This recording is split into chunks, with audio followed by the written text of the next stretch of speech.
इन बच्चों हमारी बात हो रही थी मानव स्वास्थ्य तथा रोग इकाई नंबर 3 जीव विज्ञान और मानव कल्याण। इसमें हम लघुत्तरी सेकंड प्रश्नों को देख रहे थे।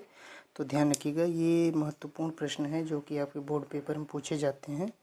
तो हम बात कर रहे थे बच्चों की लिम्फोसाइट या लसिकाणु क्या होती हैं। हमारे रक्त में मौजूद दो विशेष प्रकार की लसिकाणु के कार्यों का संक्षेप में वर्णन कीजिए।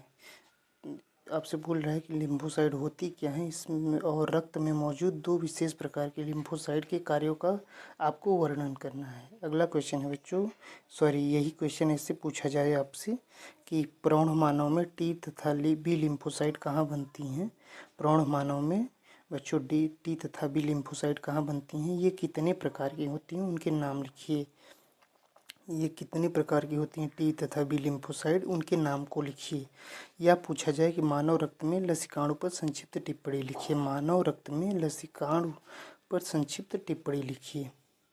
या आपसे पूछा जाए बच्चों कि बी लिम्फोसाइट बी कोशिकाएं क्या होती हैं, इसके कार्यों का मुख्य कार्यों का वर्णन कीजिए। बी कोशिकाएं क्या होती हैं बच्चों, इसके मुख्य कार्यों का वर्णन कीजिए।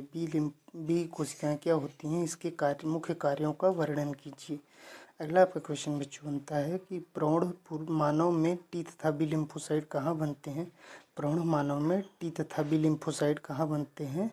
टी लिम्फोसाइट व बी लिम्फोसाइट के परिपक्वन से आप क्या समझते हैं। बच्चों, प्रौढ़ मानव में टी तथा बी लिम्फोसाइट कहाँ बनते हैं। टी एवं बी लिम्फोसाइट के परिपक्वन से आप क्या समझते हैं। बच्चों, प्रौढ़ मानव में टी तथा बी लिम्फोसाइट कहाँ बनते हैं। टी तथा बी लिम्फोसाइट के परिपक्वन से आप क्या समझते हैं। अगला आपका क्वेश्चन बच्चों बनता है तंबाकू के सेवन करने वाले तंबाकू सेवन करने वाले हानिकारक प्रभावों का वर्णन कीजिए। तंबाकू सेवन से होने वाले हानिकारक प्रभावों का वर्णन कीजिए। मैं फिर से रिपीट कर रहा हूँ क्वेश्चन को कि तंबाकू सेवन से होने वाले हानिकारक प्रभावों को आपको बताना है तथा इससे बचने के उपायों को भी आपको बताना है। तंबाकू सेवन से होने वाले हानिकारक हार्मफुल इफेक्ट को आपको समझाना है तथा इसके कार्यों को भी आपको समझाना है। इससे बचने के क्या उपाय हैं उनको भी बताना है। अगला क्वेश्चन है बच्चों, कुछ चीज़ों में आपको अंतर बताना है। निम्नलिखित में अंतर स्पष्ट कीजिए, जैसे कि जन्मजात तथा उपार्जित प्रतिरक्षा, उदार ट्यूमर जिसे कैंसर बोलेंगे तथा दुर्दम ट्यूमर या कैंसर। उदार ट्यूमर तथा दुर्दम ट्यूमर। उदार ट्यूमर तथा दुर्दम ट्यूमर, जन्मजात प्रतिरक्षा तथा उपार्जित प्रतिरक्षा में आपको अंतर बताना है।